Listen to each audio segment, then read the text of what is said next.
My name's Brad Marland. I'm a property lawyer. I've been a property lawyer for 25 years, both across New South Wales and Queensland. I've joined the rapidly expanding real estate and property development team at Madison Marcus. I've got an abundance of experience. I suppose the 5-year areas of property law I've concentrated on over the last 25 years would be acting for unlisted property funds in their commercial, industrial, and retail acquisitions and disposals. The leasing work that goes along with those property funds. I've also acted for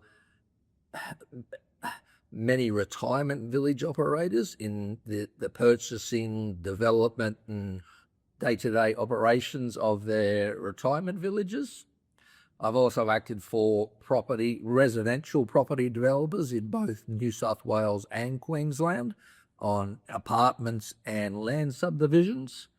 And the last part of my practice is I've advised state and local governments on really general advice work, including compulsory acquisition. So I've got a pretty broad practice.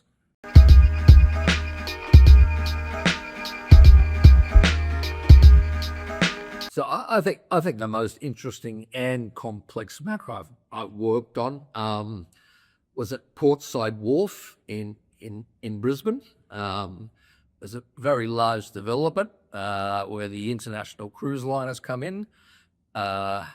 There was a mix of residential, commercial, and retail, and the titling issues were very complex. I think there was probably only 1 or 2 lawyers in Queensland that would have been able to do that work in terms of the structuring of the titling. I was one of them, and I got the job done. I lost a bit of head throughout the process, but as probably my proudest accomplishment as a property lawyer, getting the structuring of all that titling across the line.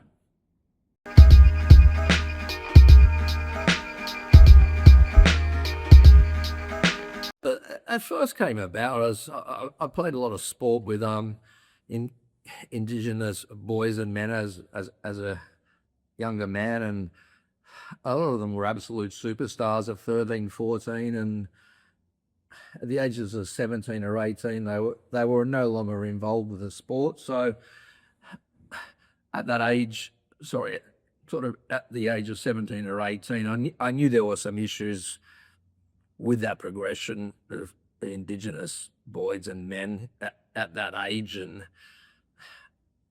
I was aware of some of the issues of why they weren't progressing from 13, 14 to 17 to 18. And to try and assist with that, I became the chair of Reconciliation Queensland. I also was the chair of Independent Indigenous Operators of Queensland. And I've tried to set in programs where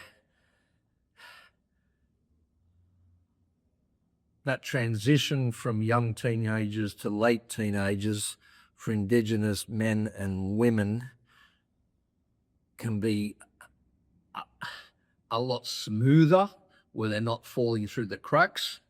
I think I've had some success in doing that.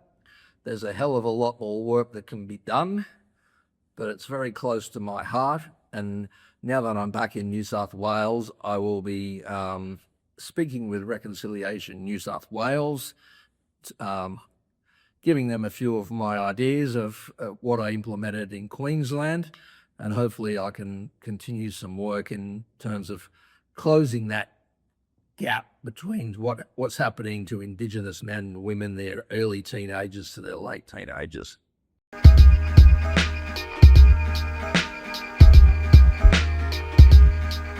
In terms of what I can bring to Madison Marcus, we've already got we've got 3 very experienced property lawyers already. I think they're outstanding technical lawyers. I think one of my skill sets is introducing new business to a firm.